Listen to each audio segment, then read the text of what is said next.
చదువు దగ్గర ఒకసారి ప్రవేశనామానికి మహిమ కలిగింది కాక. ఎలాంటి ఎక్స్పీరియన్స్ కలిగింది మీకు ఇప్పుడు వాక్యం వింటున్నప్పుడు? ఎలా అనిపించింది? కొంతమందికి సంతోషంగా ఉంటుంది, కొంతమందికి బాధగా ఉంటుంది, కొంతమంది దిగులుగా ఉంటుంది, కొంతమంది విచారంగా ఉంటుంది, కొంతమంది కష్టంగా ఉంటుంది, కొంతమందికి ఇబ్బందిగా ఉంటుంది. నాకైతే ఎట్లా అనిపించిందంటే కొడుతులో పడ్డ ఎలిగిలాగా అనిపించింది.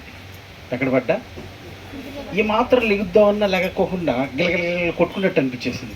అసలుకి ఈ మనిషి ఏంది, అసలుకి ఈ వ్యవహారం ఏంటి, అసలు ఎక్కడ మాట్లాడుతున్నా నా అనేది ఎక్కడ నీది నీది అసలు అసలు ఏం మాత్రం నాకైతే అసలుకి ఎంత గిలగిలది అనుకుంటున్నా అంటే లోపల అలా అయిపోయింది నా పరిస్థితి. ఎందుకని నాకు అర్థం కాలేదు. ఎక్కడంట శ్రమ వచ్చినా, కష్టం వచ్చినా, బాధ వచ్చినా తన గురించి ఏం మాట్లాడతా, నీది నీది. అరే అసలు ఎట్లా కుదురుతుంది నీకు? నాకు అసలు అర్థం అవ్వట్లేదు. నీకు పొద్దున్నే లేగానే నీది నీది, తెల్లారి రాత్రి మధ్యాహ్నం బాధ వచ్చినా, ఇబ్బంది వచ్చినా, శ్రమ వచ్చినా, రోగం వచ్చినా, ఎన్నిపోయినా, ఎంతమంది అన్నా నీ చిత్తం నీ చిత్తం. అనిపించిందా మీకు? మీకు ఎలా అనిపిస్తుంది నాకు తెలియదు, కానీ నాకైతే అని అనిపించింది. అసలు ఏమాత్రం లెగనీకోకుండా కొట్టేసుకున్నాను చాలాసేపు. అసలు లోపల ఏంది అసలు ఈ మనిషి? యథార్థంగా మనం మనసుకి పెట్టుకొని మాట్లాడుకుంటే మనం చేసేటటువంటి ప్రార్థనలో ఏ రోజైనా నాకు అనిపించింది, అప్పుడప్పుడు కొంచెం యథార్థంగా మాట్లాడి దేవుడిచ్చిన కృపను బట్టి ప్రార్థన చేసేటప్పుడు నేను అనుకుంటాను, నాది అనేది ఏది లేకుండా నీకోసం ప్రార్థన చేస్తాకంటే 2 చెంపల మీద పెళ్ళి మీద కొట్టినట్టు అనిపించింది నాకైతే మాత్రం. ఇప్పుడు చెప్పు అన్నాడు. నేను ఏం చెప్తాను ఇంకా ఆయన అట్ట మాట్లాడుతుంటే నేనేం చెప్తాను చెప్పండి? శ్రమ వచ్చినప్పుడు కూడా ఇక మాట్లాడలేవి, నీ చిత్తమే నెరవేర్చబడాలి, నీ ఇష్టమే నెరవేర్చబడాలి అంటున్నాడు. అసలుకి ఎంత ఇది కావాలండి, దానికి ఎంత ఆత్మీయత కావాలి, ఎంత ఆశ కావాలి, ఎంత తపన కావాలి, ఎంత తాపత్రయం కావాలి.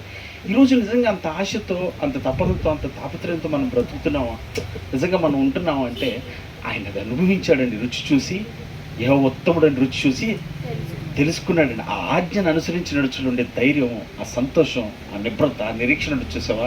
దానికోసం తపన పడుతున్నాడు, దానికోసం తాపత్రయపడుతుంది, దానికోసం ఆయన కష్టపడుతున్నాడండి. దేవుడికి స్తోత్రం కలిగిన గాక. అది గొప్పదని ఎంచుకుంటున్నాడు. నాకున్న కష్టాలు, నాకున్న శ్రమలు, నాకున్న ఇబ్బందులు, నాకున్న ఇవన్నీ పెద్దదేమీ కాదు, పెద్దదేం కాదు. నీ వాక్యమును నేను అనుసరించి నడుచుకుంటే నాకు ఎంతో ఆనందం, సంతోషంగా ఎంచుకున్నాడు. దేవుడికి స్తోత్రం కలిగిన గాక. మనం అట్లా ఉండాలని దేవుడు ఎంతగానో ఆశపడు. నీకు తెలియట్లేదేమో ఇంకా దేవుళ్ళు ఉన్నటువంటి మాధుర్యత, నాకు తెలియట్లేదేమో దేవుళ్ళు ఉన్నటువంటి ఆనందం, సంతోషం, వాక్యాన్ని అనుసరించి నడుస్తున్నప్పుడు కలిగేటటువంటి అనుభూతి ఎట్లా ఉంటుందో నీకు నాకు తెలియదు. చూడు ఒకసారి. దేవుడి స్తోత్రం. హల్లెలూయా. ఈరోజు పాట ఉంది, నిన్ను మాత్రమే నే నమ్మానయ్యా, నీవు మాత్రమే నా ధైర్యం యేసయ్యా, నిన్ను మాత్రమే నే నమ్మానయ్యా, నీవు మాత్రమే నా ధైర్యం యేసయ్యా, కృప చూపువాడవయ్యా, నీ పిల్లలను కృప చూపువాడవయ్యా, కృప చూపువాడవయ్యా, నీ పిల్లలకు కృప చూపువాడవయ్యా, నిన్ను మాత్రమే నే నమ్మానయ్యా, నీవు మాత్రమే నా ధైర్యం యేసయ్యా, నిన్ను మాత్రమే నే నమ్మానయ్యా, నీవు మాత్రమే నా నమ్మిక యేసయ్యా. హల్లెలూయా. ఏం లేదు, ఆయన ఒక్కడే పెట్టుకున్నాడు. ఇంకా నాకు చాలా ఉన్నాయి, కుటుంబం ఉంది, నాకు ఇల్లు ఉంది, నాకు అవసరం. ఆయన నాకు నేను చేశాడు, పక్కన పెట్టి ఇక్కడ పెట్టుకున్నాడు. ఆయన మాత్రమే ముందు పెట్టుకున్నాడు. ఆయన చక్కగా ఆ జీవితం ఎంత గొప్ప ధన్యత, ఆ జీవితానికి కలిగిన గొప్ప ఆనందం ఎంత. దేవుడి స్తోత్రం. తప్పుగా అనుకురంటే ఒక మాట చెప్తా, క్రైస్తవుడిని పిలిపించుకుంటా ఇంతకాలం మనకున్నటువంటి ఆ అనుభవంలో, రక్షణ పొంది దేవుడితో నడిచిన అనుభవంలో, ఈయనకున్నట్టు అనుభవంలో ఒకసారి సరిపోల్చుకొని చూసుకుంటే మన అనుభవం ఎటువంటిది, ఆయన చూపిస్తున్న అనుభవం ఏంటో చూస్తే అసలు నేను ఎక్కడున్నాను, ఆయన చూస్తే అదే అంటుంది, కుర్తిలో పడ్డా ఎలుకలో కొట్టుకుంటా ఎక్కడున్నాం, మనం ఏం చేస్తున్నాం, మనం అసలు ఎటుపోతున్నాం, మనం ఏం ఆలోచన తెలియనటువంటి పరిస్థితుల్లో, గురి తెలియని సమయంలో మనకి గురి చూపిస్తున్నాడు ఆయన. దేవుడికి స్తోత్రం కలిగినగా. గమ్యం మర్చిపోయిన స్థితిలో మనకి గమ్యాన్ని తెలియచేస్తున్నాడు. ఎప్పుడు గుర్తు చేసుకున్న మాట ఉంటే రేపేమి సంభవించింది నీకు నాకు చేయాలి. ఈరోజు ఈ సమయాన్ని మళ్ళీ నన్ను పిలిచి ఆయన పాదాల దగ్గర చేర్చి నేర్పిస్తుండే ఆయన మాటను జాగ్రత్తగా విని ఆయన మాత్రమే నమ్మికగా పెట్టుకొని ఆయన వాక్యాన్ని మాత్రమే వేకు జామునేనంట ఏంటంట ఆయన మాటల కొరకు కనిపెట్టుకొని ఉండేవాడంట. దేవుడికి స్తోత్రం. ఆయన చిత్తాన్ని నెరవేర్చాలనే ఉండేవాడంట. నిజంగా మనం అలా చేస్తే ఎట్లా ఉంటాం అనిపిస్తుంది సార్. దేవుడికి మహిమకలు ఆయనే ఉన్నాడు. మనం వెలుగు ఉప్పు ఎందుకున్నాం? దేవుడికి స్తోత్రం కలుగుగా. అలా ఉంటే ఎందుకున్నాం? ఆ వాక్యమే మనల్ని బ్రతికించింది. ఆ వాక్యమే నాకు నెమ్మదిని, ఆ వాక్యమే నాకు సమస్తమును సమర్పించింది. దేవునికి మహిమ కలిగినాక ప్రార్థించేద్దాం. ఆ రీతిగా మనం ఉండనట్లుగా మనకున్న ఎన్నో సమస్యలు, ఇబ్బందులు, అవసరాలు, అక్రతలు, ఇబ్బందులు, కానీ అట్లన్నింటినీ ఈరోజు అట్లాగా పక్కన పెట్టగలిగితే కనుక భక్తుడు చెబుతున్నాడు, నా శ్రమలంతటిలో అన్నిటికన్నా నీ వాక్యమే నేను అనుసరించి నడిచే కృప నాకు దయచేయమని. మనం కూడా అట్టి వారిగా ఉండినట్లుగా ప్రార్థించేద్దాం. అందరూ విశ్వసించిన వారు కళ్ళు మూసుకొని ప్రార్థించేద్దాం. ప్రతి ఒక్కరు నీ బాహుబలమే నడిపించును, నా స్థితులన్నిటినీ సరిచేయును. నీ బాహుబలమే నడిపించును, నా స్థితులన్నిటినీ సరిచేయును. కృప చూపువాడవయ్యా నీ పిల్లలకు, కృప చూపువాడవయ్యా, కృప చూపువాడవయ్యా నీ పిల్లలకు, కృప చూపువాడవయ్యా.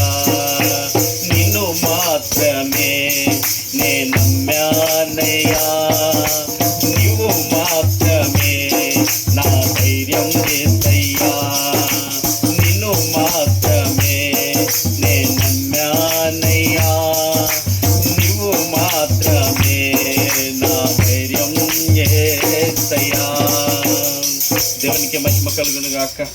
జ్ఞాపకం చేసుకుందాము. మళ్ళీ ఇంకొకసారి వాక్యాన్ని వినట్లయితే యూట్యూబ్లో ఉంటుంది, మీరు జాగ్రత్తగా వినొచ్చు మళ్ళీ ఇంకొకసారి. అలాగే ఏదైనా వాక్యం గురించి ఏదైనా తెలుసుకోవాలన్నా, ఏదన్నా తెలియని ఏమన్నా మీరు అడిగి తెలుసుకోవచ్చు. దేవుడి కృపను బట్టి ఆయన ఆత్మ ద్వారా చెప్పబడటానికి దేవుడి కృప చూపిస్తాడు కనుక ఖచ్చితంగా. అలాగే యథావిధిగా శుక్రవారం ఉపవాస ప్రార్థన మామూలుగా జరుగుతుంది. 4 ఉదయకాలం 6 గంటలకు ఆరాధన జరుగుతుంది. ఆ రీతిగా మీరందరూ పాల్పొందులు పొంది దేవుని యొక్క కృపల ఆత్మీయతలు ఎదగాలని ప్రభు పేరిట మీ అందరూ ప్రేమపూర్వకంగా తెలియజేస్తూ చివరి ఆశీర్వాదంతో ముగింపు ప్రార్థన ఆశీర్వాదంతో ముగించుకుందాం. కళ్ళు మూసుకున్నట్లయితే 1 నిమిషాలు ప్రార్థన చేసి ముగించేస్తాను. ప్రైజ్ మహోన్నతుడా, నీకే వందనాలు, స్తుతులు, స్తోత్రాలు చెల్లిస్తున్నాను. ఏమని మాట్లాడడం నీ సన్నిధిలో నాయన. మేమెంతటి వాళ్ళం, ఏ పాటి వాళ్ళు, దుమ్ముధూళి వంటి వాళ్ళు మా ఎడల మీరు చూపుతున్న ప్రేమను, మీరు మా ఎడల చూపుతున్న కనికరమును, వాత్సల్యతను నాయన అయ్యా నేను మరువలేను, నేను విడవలేను నా తండ్రి నాయన. కానీ నా తండ్రి నీ సన్నిధిలో ఉన్నప్పుడు ఒకలాగా, బయటికి పోయినప్పుడు ఒకలాగా, ఎక్కడ ఏ స్థితిలో ఎలాగ ఉంటున్నామో, ఏ స్థితిలో ఉంటున్నామో, ఎలాంటి పరిస్థితుల మధ్య ఉంటున్నామో మమ్మల్ని మేము ఒకసారి జ్ఞాపకం చేసుకునే కృప మాకు దయచేయమని ప్రార్థన చేస్తున్నాను. ఈ రాత్రి నాయన నీ భక్తుడిని నా ముందు ఉంచావు నా తండ్రి నాయన. ఎక్కడ ఉన్నా, ఏ పరిస్థితిలో ఉన్నా, ఏ స్థితిలో ఉన్నా, శ్రమ అయినా, కష్టమైనా, బాధ అయినా నా తండ్రి నాయన నీ మీదే, నీ చిత్తమే, నీ ఆజ్ఞనే, నీ శాసనములే, నీ కట్టడలని నేను అనుసరించాలి అని అంటున్నాను నా తండ్రి నాయన. వేరొకటి ఏది కోరుకోవట్లేదు నా తండ్రి. తనకి ఎన్నో బాధ్యతలు ఉన్నాయి నా తండ్రి నాయన, తనకి ఎన్నో పనులు ఉన్నాయి, తను చేయవలసిన ఎన్నో ఉన్నాయి. కానీ వాటన్నిటిని గురించి ఏం మాట్లాడతలేదు నాయన. నువ్వు చెప్పిన పని మాత్రమే చేయాలని ఆశ కలిగి ఉన్నాడు. నీతి రాజ్యాలను మొదట వెతుకు, సమస్తం ఇస్తానన్నావు నా తండ్రి నాయన. శ్రమ కలిగి, బాధ కలిగిన నా తండ్రి నాయన నీ వాక్యం అనుసరించి నడచాలని ఆశ తన కలిగిన కృపను బట్టి నేను స్తుతిస్తూ కృతజ్ఞతాస్తుతులు మీకు చెల్లిస్తున్న అపోస్తులు అంటున్నాడు నాయన. ఈ చులకని శ్రమ నాకు అంతకంతకు మహిమాభారమును కలగజేస్తుందన్నాడు నా తండ్రి నాయన. భక్తులు అనుభవపూర్వకంగా తెలుసుకున్నారు నా తండ్రి. మేము నామకార్థపు స్థితిలో ఉన్నామేమో, వేషధారణ స్థితిలో ఉన్నామేమో అయ్యా, ఈ కృపను బట్టి అట్టి స్థితిని మా నుంచి తొలగించండి. యథార్థత కలిగి అయా, పవిత్రత కలిగి, పరిశుద్ధత కలిగి నీ భక్తుడు ఏ రీతిగా ఉన్నాడో అలాగ ఉండులాగున నీ కృపను దయచేస్తావని ప్రార్థన చేస్తున్నాను నా తండ్రి నాయన. వేరొకటి ఏది కోరుకోవట్లేదు నాయన. నీ భక్తుడి వల్ల నీ కృపను బట్టి అలా ఉండాలని నువ్వు అంటున్నావు, మేము అలాగ ఉండాలనే ఇష్టపడుతున్నాం. నీ వాక్యం కొరకు తపన, తాపత్రయం, దాహము, ఆకలి తప్పికలు మాకు దయచేయండి ఆయన. దాన్ని చిత్తానుసారంగా నడుస్తూ ఉండగా దానిలో ఉన్న గొప్ప సంతోషం ఎట్టిదో, ఆనందం ఎట్టిదో, ధైర్యం ఎట్టిదో నా తండ్రి నాయన మేము పొందుకునే కృప మాకు దయచేయమని క్రీస్తునందు ప్రార్థిస్తున్నాను, బ్రతిలాడుతాను సహాయం. అయ్యా నీ చిత్తానుసారంగా ఏది అడిగినా ఇస్తానని వాగ్దానం చేశాను. ఒక్కసారి నీ మాటను జ్ఞాపకం చేసుకుంటున్నాను. కాదని, త్రోసివేయవని, విడువని, మర్చిపోజాలవని ఆయన తండ్రి ప్రార్థన చేస్తున్నాను నా తండ్రి. నా సహోదరు నిలబెట్టి మాట్లాడిన రీతిగా మరొక్కసారి మీ సన్నిధికి వచ్చినప్పుడు, పలుమార్లు మీ సన్నిధికి వచ్చినప్పుడు నాయన పరిశుద్ధత, నీతిని, యథార్థతను విడిచిపెట్టకుండా అయ్యా నా తండ్రి పోరాట ప్రతిమ కలిగి, ఆశ కలిగి ఆ రీతిగా వచ్చేవారుగా మేము ఉండుటకు నాయన మీ కృపా సహాయం మా అందరికీ దయచేయమని ప్రార్థన చేస్తున్నాను, స్తుతిస్తున్నాను. ఈరోజు చెడు కూడి వచ్చిన బిడ్డల్లో, వారి కుటుంబాల్లో వారికి ఉన్న పరిస్థితులు, ఇబ్బందులు అనేకం ఉన్నాయి నా తండ్రి నాయన. అవన్నీ మీకు తెలుసు నాయన, చెప్పనక్కర్లేదని ఆయన మీరు తెలియచేస్తున్నారు నాయన. మీ వాక్యమును మాత్రమే అనుసరించి నడిచేటట్టుగా బిడ్డలందరికీ మీ సహాయం దయచేయండి, మీ కృపను దయచేయండి అయ్యా. మా తండ్రి నిరీక్షణ దయచేయండి నాయన, ఆ ఆలోచన దయచేయండి అయ్యా. లోకమును వారికి ఉన్న సమస్యలు బట్టి భయపడక, కృంగిపోక, అధైర్యపడక నా తండ్రి నాయన నీ చిత్తమును మాత్రమే నెరవేర్చాలని దాని యందు ఆసక్తి కలిగి, ఆశ కలిగి బిడ్డలు నిలబడే కృప బిడ్డలకి దయచేయండి నాయన. చాలునయ్యా, చాలునయ్య, నీ కృప నాకు చాలనయ్యా అంటున్నాను నా తండ్రి నాయన. ఆ కృప మాకు చాలని రాత్రి కోరుకుంటున్నా తండ్రి నాయన. అయ్యా సమృద్ధి అయిన కృపతో నింపు బిడ్డలందరినీ బలపరచు నా తండ్రి, నడిపించు, సిద్ధపరచు, నీ చిత్తానుసారంగా జీవించే కృప దయచేయి. ప్రతి స్థలంలో మమ్మల్ని కాదు నాయన, నిన్ను కనపరిచేవారిగా ఉండటానికి, నీ ప్రేమను వ్యక్తపరిచేవారిగా, నీ ప్రేమను పంచేవారిగా నా తండ్రి నాయన నీ చిత్తం నెరవేర్చే బిడ్డలకు మేమందరం ఉంటే సహాయం చేయమని, కృప చూపించి దయ చూపించమని, ఇక్కడ జరుగుతున్నటువంటి నేను కుడికలంతట్లో మీకు కృప చూపించమని, రేపు ఆరాధన నిమిత్తమైన అతన్ని పాదాలు చెంద పెడుతూ అందరూ సకాలంలో సమయానికి వచ్చుటకు సహాయం, రాలేక బలహీనలు తప్పిపోతున్న వారందరినీ కనికరించండి నాయన. అయ్యా వాక్య వెలుగులో నడుచుకోవడానికి వారందరినీ నీ కృపచేత ఆకర్షించి దయ చూపించి నడిపించి జరిగించి నీవు మాత్రం ఎల్లప్పుడు మహిమ, ఘనత, ప్రభావాలు పొందుకోమని నీ పాదాలు చెంద పెడుతూ నీ కృపని కోరుకుంటూ యేసుక్రీస్తు పరిశుద్ధ నామమున ముందు ప్రార్థించి స్తుతించి వేడుకుంటున్నాను నా ప్రియ పరలోకపు తండ్రి. ఆమేన్. పరలోకమందున మా తండ్రి, మీ నామం పరిశుద్ధపరచబడును గాక, మీ రాజ్యం మాకు వచ్చును గాక, మీ చిత్తం పరలోకమందు నెరవేర్చున్నట్లు భూమి అందు నెరవేరును గాక. మాకు కావలసిన ఆహారం నేడు మీరు మాకు దయచేయం తండ్రి. మా ఎడల అపరాధం చేసిన వారిని మేము క్షమించులాగున మా అపరాధాలు క్షమించు తండ్రి. మమ్మల్ని శోధనలోనికి తేక కీడుల నుంచి తప్పించు తండ్రి. ఎందుకంటే రాజ్యం, బలం, శక్తి, మహిమ నిరంతరము నీవే ఉన్నావు తండ్రి. ఆమేన్. యేసు రక్తమే జయం, వాదిక్రలయం. ప్రవేశ రక్తమే జయం, వాదిక్రలయం. ప్రవేశ రక్తమే సంపూర్ణ విజయం. అపవాది వాని క్రియలకనంత నాశనము కలుగునుగాక. ఆమేన్. మన తండ్రి అయిన దేవుని ప్రేమయు, కుమారుడైన యేసుక్రీస్తు వారి యొక్క కృపయు, పరిశుద్ధాత్మ యొక్క అన్యోన్య సహవాసము, సన్నిధి, సహాయం కూడి ఉన్న మనకును, సకల జనులకును, సకల పరిశుద్ధులకును, వాక్యమిత్తున్న సేవకుడు కుటుంబాన్ని సదా తోడుగా నన్ను కృపలో బలపరిచి నడిపించునుగాక. ఆమేన్.